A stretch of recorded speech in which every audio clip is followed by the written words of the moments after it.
holiness of speech, also related to Lashon Hara, obviously, right? And the big thing about it is that you will see. You're probably familiar that we have three sins that the Torah says. Even though the Torah says v'chai b'hem, these are the mitzvahs that you should do, and you should live by them. There are three mitzvahs, three transgressions that the Torah says. I mean, that the rule is you have to be ready to give your life. Gili aroyes, shvichus damim, and avodah zarah. And still, the Gemara says that Lashon Hara is worse than all three combined. Okay, and then you have the whole thing about V'lemashinim al tihi tikva, that the rabbis added a whole other bracha in the Shemoneh Esrei. They said, so Halshana being a tattle bearer, how do you call that? Tail bearer. Not a tail bearer, a moiser, someone who rats on people. An informer is a very, very bad thing. But that's bad because of in other words, the evil that it's an evil person doing that. But as far as the evil itself is concerned, the evil of Lashon Hara is far greater than the evil of Halshana, of informing the authorities. You know that, especially during the period of the Crusades, and this went on for hundreds of years, Jews were generally barred from all kinds of professions, right? Even, for example, in medicine, right? If a Jew wanted to become a doctor, they wouldn't get accepted to university back in Europe unless they converted to Christianity, right? And when they had the period of the guilds and so on, Jews were barred from all these things, and this was part of the oppression on the Jewish people for the sake of it was economic pressure to try to get the Jews to convert to Christianity.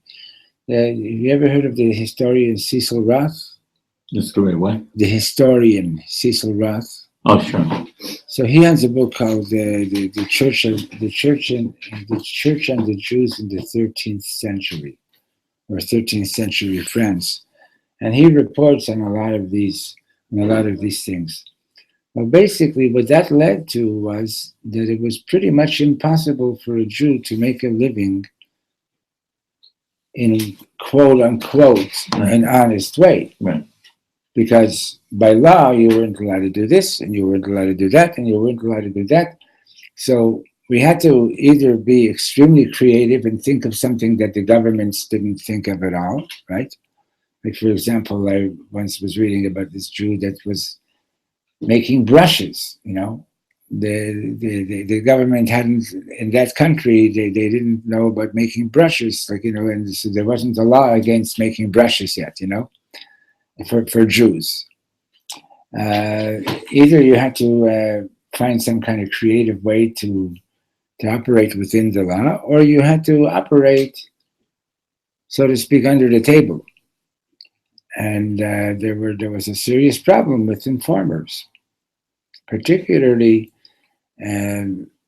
people who converted to Judaism, when the church would put a tremendous amount of pressure on them when Jews were being attacked and so on, and so they would be told, well, if you inform on these people, their lives will be spared. And that's the reason that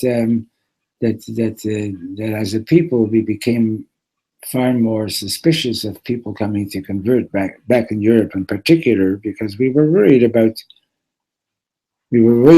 what's this person going to do in a time of persecution, right? How are they going to be strong enough to stay with their Yiddishkeit?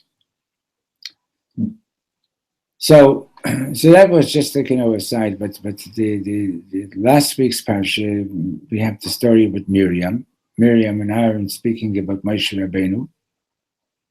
And Miriam immediately gets tsaras, she gets leprosy. And and Judy's there. Judy, can you open the door, please? Jonathan, why don't you get it, okay? Jonathan, go get the door, please.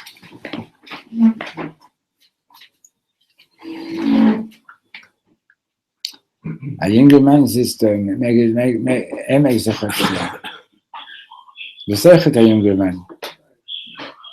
I'm feeling my age, to tell the truth. Yeah. Well, there's also the change your mother is Shalom Aleichem. I'm so glad you're back. How are you? Baruch Hashem. I'm so glad you're back. I wasn't sure. So we're just in the middle of something already. So Hello. the question is, like, Miriam, of all people, like, how does Miriam come to speak Lashon Hara, right? And she didn't even have any bad intentions, right? She didn't even really see anything so negative, And Hashem and Moshe Rabbeinu doesn't respond, and Hashem intervenes, and she gets tzaraat. And so it's explained that Miriam spoke this way with Mesiras Nefesh because she wanted everybody to realize how serious an offense it is to speak Lashon Hara. And in fact, the Torah says, the Miriam, remember what Hashem did to Miriam, and it's one of the Sheish Sechirot, it's one of the 6 things that we're supposed to remember all the time. Right? At the end of the Shachris, you see it in the Siddur. There's Sheish Sechirot, 6 things that one should be conscious of all the time. And one of them is Miriam. And remember what Hashem did to Miriam. Remember, be careful not to speak Lashon Hara. Right? So what are you supposed to do when you see someone doing something negative, right? So as you know, there's a mitzvah in the Torah, go and rebuke this person, and v'lo tisa alav chet, and do it in such a way so that you don't carry a sin because of him. And that has 2 explanations. One is that make sure that you do it without embarrassing the person. In other words, do it in privacy when you're going to rebuke someone. And secondly, and because if you embarrass the person, you've done a transgression, right? And secondly, Kol Yisrael Arevim Ze Bazeh, all the Jewish people are intertwined with each other. We're all guarantors for one another. So if you see somebody doing something negative and you have the possibility of stopping them from doing it, right? Then, and you don't do anything about it, so then you're guilty of the same crime. You're an accomplice. You're sort of an accomplice, yeah. What did you say before I came? We waited for you to come. Didn't say anything? What What did he say about Miriam? He introduced the subject. What did he say that Miriam did? When did Moshe do that was wrong? Miriam spoke Lashon Hara. Right. I guess Moshe did. I know. And in this week's parsha, we're starting Parsha Shlach, which is the whole story of the Meraglim, of the spies, right? And the spies speak Lashon Hara against Eretz Yisrael, and as a result, we're ending up with 40 years in the desert. And the wilderness is more correctly the wilderness is the more correct translation of the word midbar. And it happens to be that this midbar is a desert, most of it, you understand? But midbar literally means a wild place, a wilderness. And it was on Tisha B'Av that we cried that night, right? And Hashem said, you're crying for no reason. Now you've turned this date into a date of mourning. And throughout history, a lot of the major tragedies of the Jewish people took place on Tisha B'Av. Spanish Inquisition was on Tisha B'Av. First World War started. Yeah, also. Now, concerning Hocheach Tocheach et Amitecha, So it says, you shall surely rebuke your fellow. However, not however, but rather, and it's important to know that this is stated in the Torah right before the mitzvah, v'ahavta l'reacha kamecha. What's the connection between rebuking your fellow and loving your fellow? And the answer is pretty straightforward. If somebody's doing something negative and you don't rebuke them, and instead you're just holding a grudge, so then you're never going to become friends, right? But if you go and you speak to the person properly, either he's going to listen to what you're going to say, or he's going to explain himself, and he's going to explain why he did what he did. But sometimes what you thought was like a terrible thing to have done, turns out that it wasn't so. He wasn't being such a terrible person, and it was just you misunderstood, you misjudged him, and so on. Now it's important to know that nowadays we halachically, it's in the Gemara, Rabbi Akiva says nobody really knows how to rebuke, and Reb Tarfon, unless I'm mixing up the names, Reb Tarfon says nobody knows how to receive rebuke. Okay? Which therefore means that no matter how many times you rebuke someone, you still are obligated to keep up on the relationship as best as possible, because maybe the fact that the person hasn't changed his behavior and he hasn't done anything to improve his behavior is simply because you don't know how to speak to him, because you're not speaking to him properly, or because he's just not capable of receiving it. So therefore, what's the halacha? You're supposed to Therefore, you have to keep on trying to help the person. You don't write them off. You have a question? No, I just was thinking that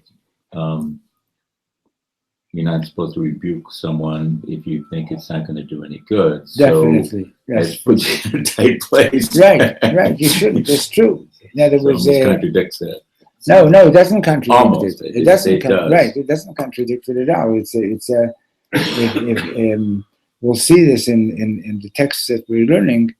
That basically, let's say somebody's doing something. Let's say doing something on Shabbos, right? Now, if you know that if you're going to go over and tell that person, listen, this is considered a malacha, and don't do it, and they're going to listen, then you have to go and tell them. Obviously. But if you know that they're not going to listen, or if you think they're not going to listen, so because of v'ahavta l'reacha kamecha, you should definitely not rebuke them. Right. Why? Because till now they're doing it b'shoigig, they're doing it unintentionally. Now, if you're going to go and you're going to tell them this is not allowed, they might end up doing it b'mezid, intentionally. Right? Okay, but then if you put that together with the fact that you said that people don't know how to rebuke, then you're almost certainly not going to rebuke them in the proper way. So there's not going to do any good. That's right. So obviously the question. So we're going to have to deal with that question. You know, I have a friend that told me that a brother of his had been in Berkeley or wherever, I don't know, somewhere in the West Coast, had been in a relationship with a woman, and she had problems. You know, he broke up with her, and one day she calls him up and she asks him to come down to her car because she just wants to talk to him. He went down there and she shot him. Anyway, they sued the store that sold her the gun, and they won the case. Understand? So in other words, you understand that this is the idea that, you know, that we have responsibility to each other. This is Rabbi Akiva that said a great principle. Torah was v'ahavta l'reacha kamocha. Yes. And he's also saying that it's nowadays we don't know how to rebuke properly. Correct. And you said before that in order to be able to love, you have to be able to do tochiach. Right. So how are we supposed to do v'ahavta l'reacha kamocha if we can't do the first part? How could he be saying that's so important if we can't do it anymore? This is what I was explaining. Normally, if you would know how to rebuke. Yeah.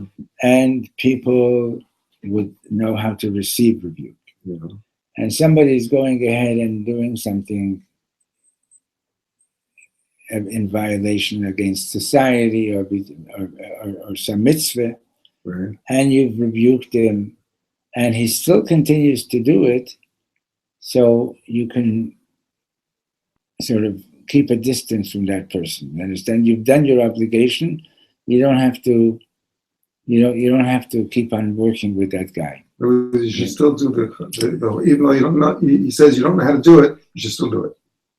No. You're putting words into my mouth. I said, if it were the time when before the ruling in the Talmud, Yeah. okay, let's say somebody decides he's going to be a Russia. He doesn't want to follow anything that the Torah says and so on. Okay, and you rebuke him, and he still continues in his ways. You understand? So then your relationship with him is no longer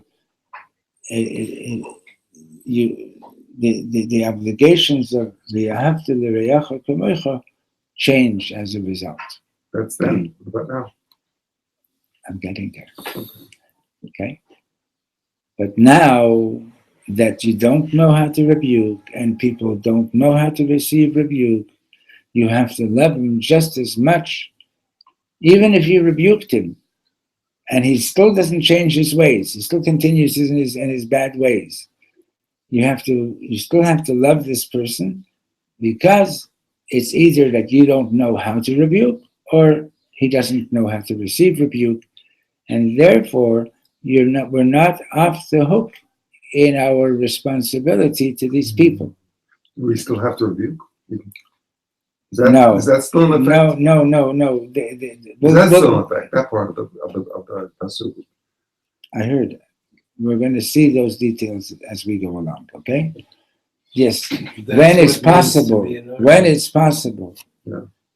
And let's say somebody said something to you and you felt offended, okay?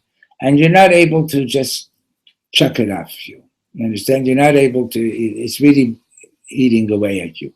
Then you should go and get together with this person between four eyes and say, listen, maybe I misunderstood you, but you said such and such, and I felt really offended, and I want to clear things up between us. So that you should do. But the rebuke that but if you see somebody doing something negative, and you're supposed to rebuke him, but there are halachos about how to do it, and if you don't know how to do it, better don't do it. Okay? But there are going to be differences if it's a mitzvah between Ben Adam and Hashem, between man and God, between man and man. We'll see these things. We don't want to don't try to do everything in 1 minute. Okay, tefasta meruba le tefasta. So let's have a look. So hachiyuv hocheach tochiach hu dafke b'ofen shel divrei chachamim benachat nishma'im. So the first thing that you need to know, right at the beginning, that the obligation of hocheach tochiach, it has to be in such a way, like the Gemara says, that divrei chachamim, the words of the wise people, the nachat nishma'im, are listened to when they're delivered in a pleasant way. You know, it's there's a sikha I once saw. I saved it somewhere. I don't know where I kept it, but there's a sikha where it was delivered during one of the summers, and the Rebbe is talking about these rabbis who are preparing for their high holiday speeches, and it's a rare moment of the Rebbe being a little bit sarcastic, and he's talking. He says, "Here is some of these rabbis. They're on vacation at the beach, sun tanning, and thinking about their high holiday speeches and what they're going to rebuke the congregation about." And then comes the high holidays, and they get up and they scream and they rant and they rave. And the Rebbe says, Mele, if you don't, the Gemara says, Divrei Chachamim benachas nishmoim. The words of the wise are listened to when they're delivered in a pleasant way. So if you're up there screaming at everybody, so then obviously you're not very wise. But okay, fine, so you're not wise, but why do you have to get up on a bima and announce it? Okay? You one time said that these rabbis who are preparing their Yontiv drashas are lying on the beach. I didn't say that they are, I said some of them are. Okay. That means that their tzuchas and their head are on the same level. No, that's a different story, yeah. Okay. So he says in this, Mr. Kalba Tanakh, it says in the Tanakh, Shikasher in Yeshayahu, chapter 6, that's a famous chapter in Yeshayahu, the chapter of where Yeshayahu becomes a Navi, where he's initiated as a prophet. שכאשר הקדוש ברוך הוא ציווה לישעיהו להיות נביא לבני ישראל, when Hashem told Yeshayahu to become a Navi, הנה כאשר ישעיהו התבטא על בני ישראל באופן שאינו מתאים, so when Yeshayahu expressed himself in an improper way, and he has the quote in the parentheses, he said, "B'toch am tamei sfatayim anochi yoshev." I'm dwelling amongst the people whose lips are impure or tamei, unholy.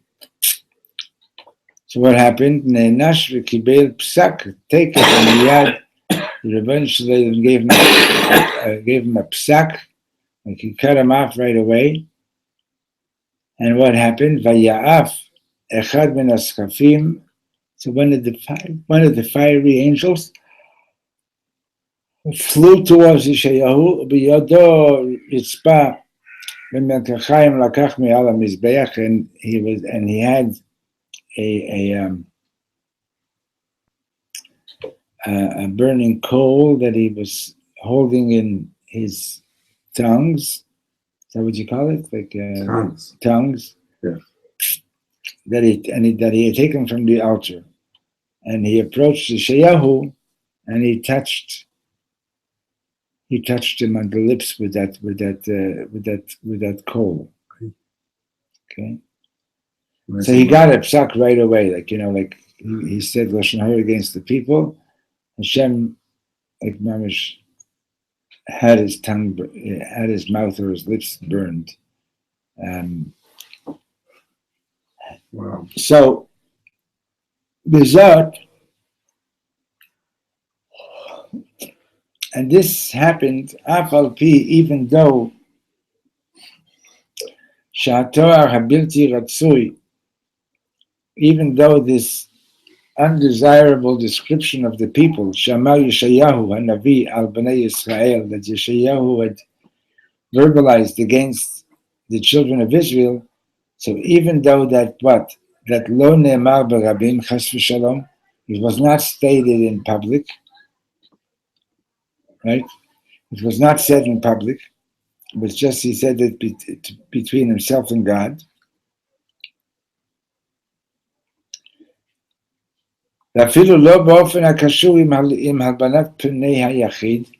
it was also not in a way that the face of the individual was embarrassed. But rather Yeshayahu said all this in conversation with God. כאשר היה צריך להשיב, אם הוא מסכים לשליחות שהוטלה עליו, להיות נביא. So but when it came to time to answer, he was ready to accept the responsibility that was put on him, i.e. to be a Navi, and obviously he has to tell God the truth, because Hashem is the God of truth. So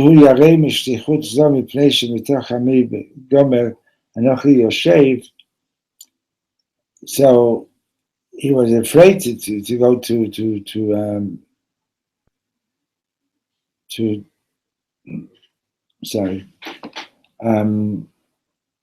he was afraid to take on this role of being a Navi,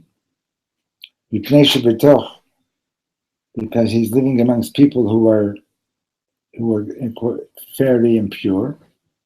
And that being the case,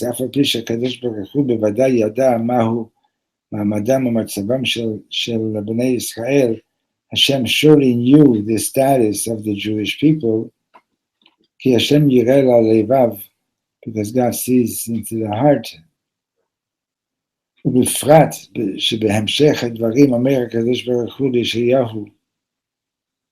That further on, Hashem says to Yeshayahu, Hashmein Lev Ha'am Hazeh, that the heart of these people has become fat and thickened, meaning to say insensitive. Afal Pikei, nevertheless, Ne'nash Yeshayahu al Masha Hitbatei Ba'ofen Bilti Ratzui al Bnei Yisrael. Yeshayahu was still punished for expressing himself in an undesirable, unfavorable way against the Jews. Right? So you know that by definition, Lashon Hara is by definition true or not true? True. Thank you. By definition, Lashon Hara is true. And Bechilus is not true? Bechilus is Lashon Hara. Mostly Shemra is not true. Moisi Shemra is not true. As a matter of fact, did you see, I just saw it, somebody sent me this magazine. Somebody sent me this magazine. I don't know who sent it to me, but it's a magazine for Gaboim, for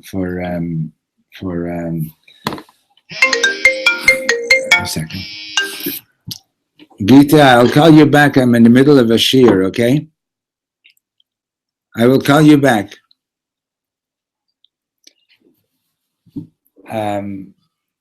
It's a magazine for shul gabbais, Gaboim.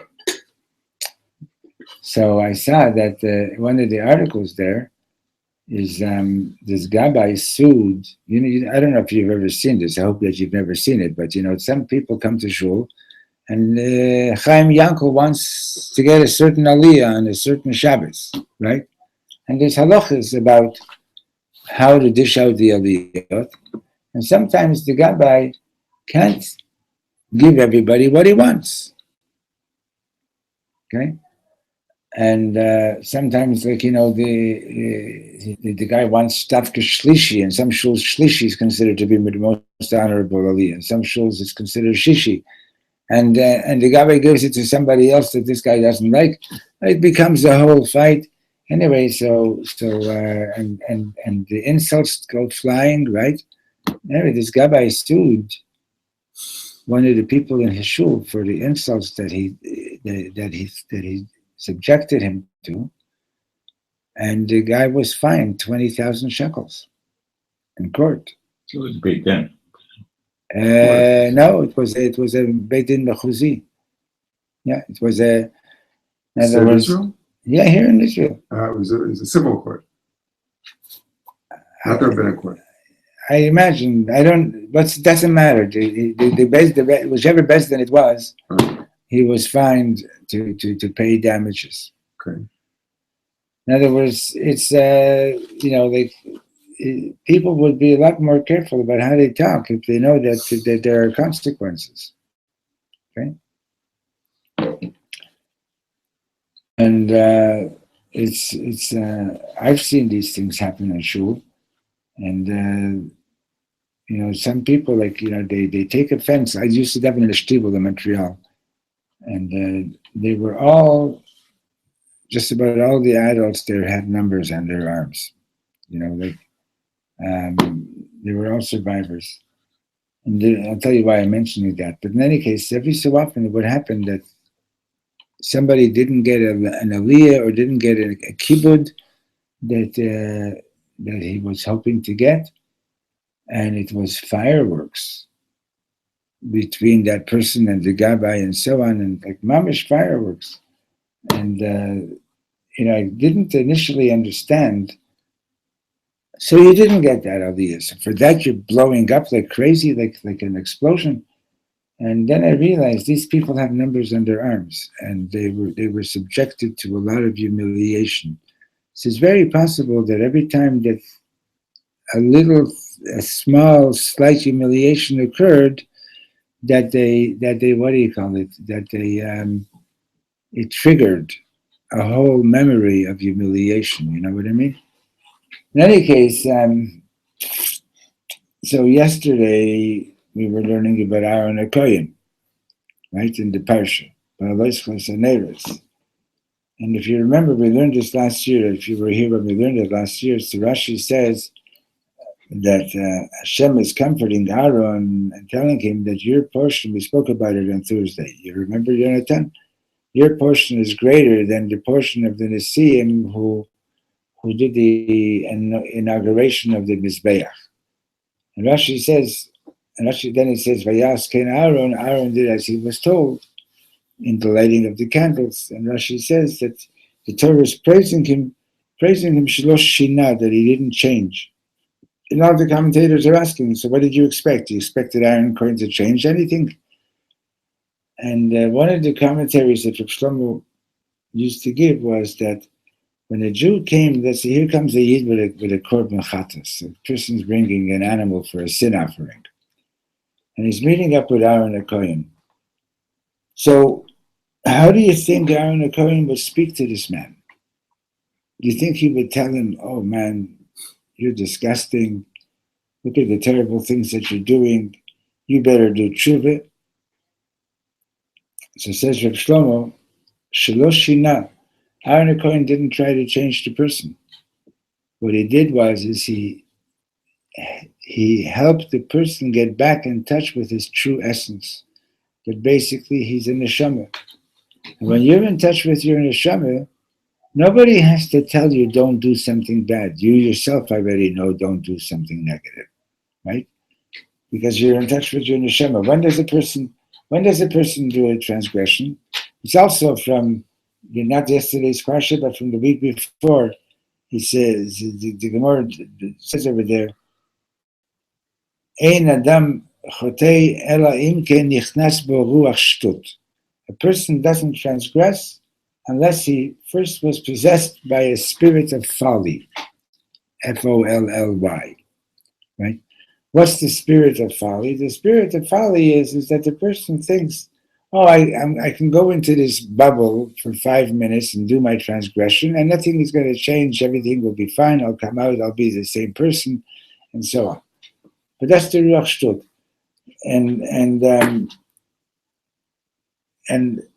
But when you're not in the ruach shtut, when you're really in touch with your neshama, you know what's wrong. You know what you're doing that isn't right, and you naturally don't want to do it.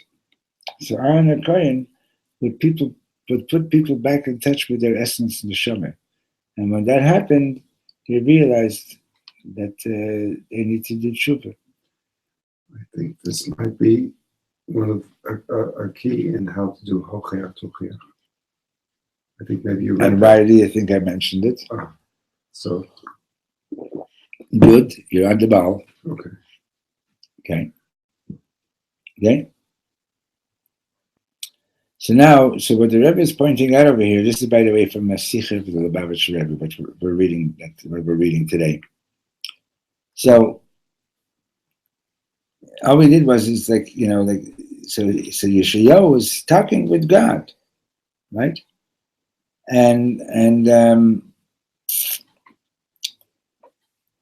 what he's saying is, he said in private, right? And he didn't embarrass anyone.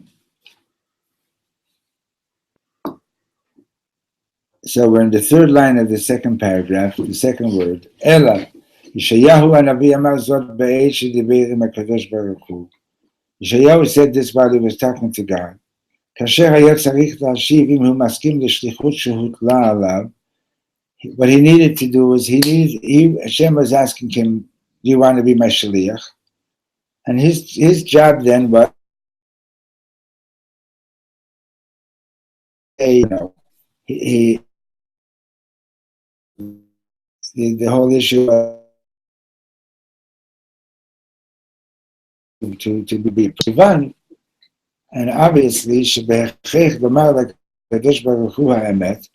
he obviously had to tell God the truth. Ki Hashem, HaKadosh Baruch Hu Hashem Elokim Emet, God is the God of truth. So what he really should have told him was, Shuhu Yarei mi shlichut zo, I'm afraid that he's afraid to take on this responsibility of being a prophet. And why? Because Shebetoch, because he's living in amongst the people that are unholy, that are speaking Lashon Hara. שבתוך עם אנוכי יושב, ואם כן, and if so, אף על פי שהקדוש ברוך הוא בוודאי ידע מהו מעמדם מצבם של בני ישראל, even though Hashem surely knew this status, the spiritual status of the Jews, כי השם יראה ללבב, because God sees into the heart, ובפרט שבהמשך הדברים אומר הקדוש ברוך הוא לישעיהו הנביא, and especially considering that Hashem himself says to Yeshayahu, Hashmein lev ha'am hazeh, the heart of the people has become fat, insensitive. So even though he was telling the truth and so on,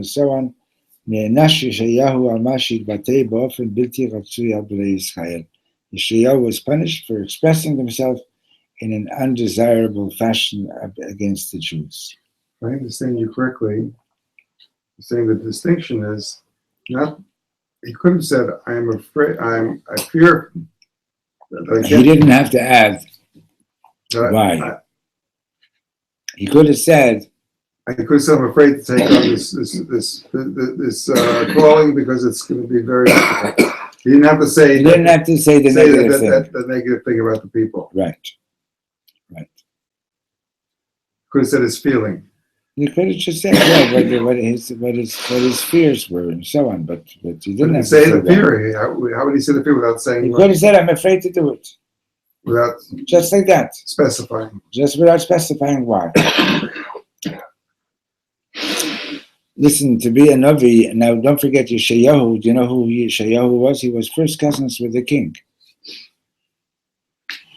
Right? I'm named for him. You're named after him? Yeah. And he came from a very, very prominent family, obviously.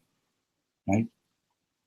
And for him to have to get up and tell all these people who are in power, you guys are doing something really evil, right? He was subjecting himself to be spat at and to be persecuted, etc., etc. And he was, and to be able to do that, with love is a very difficult task. I think I mentioned it last week to you guys. I for sure mentioned it last week to somebody. You were here last week? Thursday. I didn't know. So the Frierdiker Rebbe, the second last Lubavitcher Rebbe. So the nurse had to give him a needle, an injection. So she was rubbing, cleaning him with a cotton swab with alcohol to disinfect the area. So he says to her, why, when I take medicine orally, there's no need to disinfect, but when you're giving me an injection, you have to disinfect. And she said, when you're piercing the skin, there's a danger of infection, and you have to disinfect. Or sterilize is the word, right? Sterilize. So the Rebbe said, the Frierdiker Rebbe said, this is a big lesson. If you're going to rebuke somebody, be careful not to pierce their skin. Because if you're going to rebuke in such a way that you're piercing their skin, you can cause a big infection. Okay? So one more paragraph. Vodinyan Baseh. Another further point. ידוע שהזהירות אודות דיבור בלשון נקייה אמורה כאשר הדבר אינו נוגע להלכה למעשה. It's known that the Torah teaches us or emphasizes that we should speak with a clean tongue. That we learned that from a passage in the Torah which has nothing to do with halacha l'maaseh. It's practical halacha. Right? In Parshat Noach, when Hashem is telling Noach which animals to take into the ark and how many of each, so it says there, "Habehema asher einena tahora." The animals which are not tahor, instead of saying the animals which are tamei. So the Torah wrote eight letters extra, right? So to teach us to speak b'lashon nekiyah.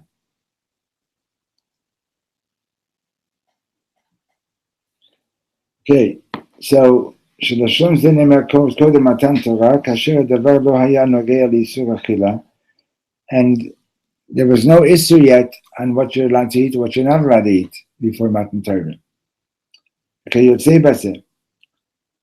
אבל כאשר מדובר אודות עניין הנוגע להלכה למעשה, so there, in Parshas Noach, there's no issue yet about that you're not allowed to eat these animals and that these animals you are allowed to eat. It's not halacha l'maaseh.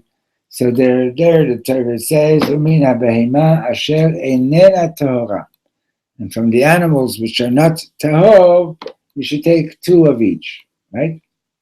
But aval kasher medubar odot inyan hanogea l'halacha l'maaseh, and when you're coming to talk about something that is practical halacha, lafrushe miyisura, to separate the person from that which is prohibited, so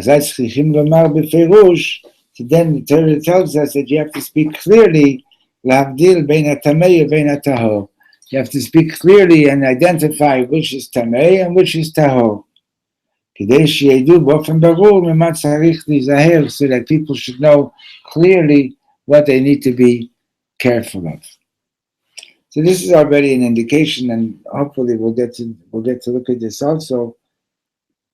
Somebody calls you up and they want information concerning a shidduch. Or somebody calls you up and they want information, they're considering going into a partnership in business with Chaim Yankel. Right? And you know that it's not a good shidduch, or you know that this Chaim Yankel is not the way it should be.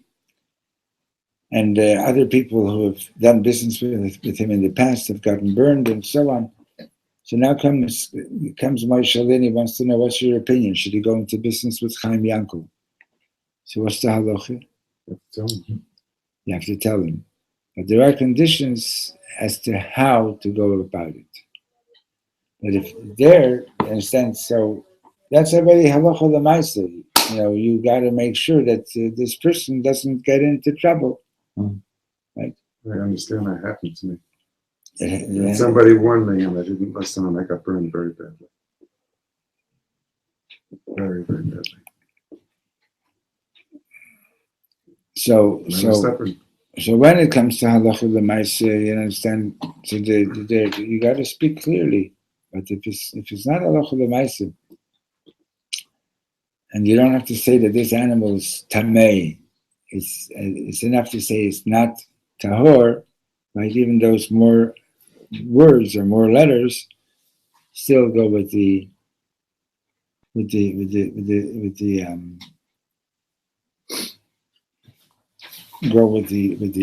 using the extra words, the extra letters, and watch the way you talk. Okay, we'll stop over here, Mr. Shem. Let's start on time tomorrow, Mr. Shem, okay? I wasn't sure there was going to be a class today.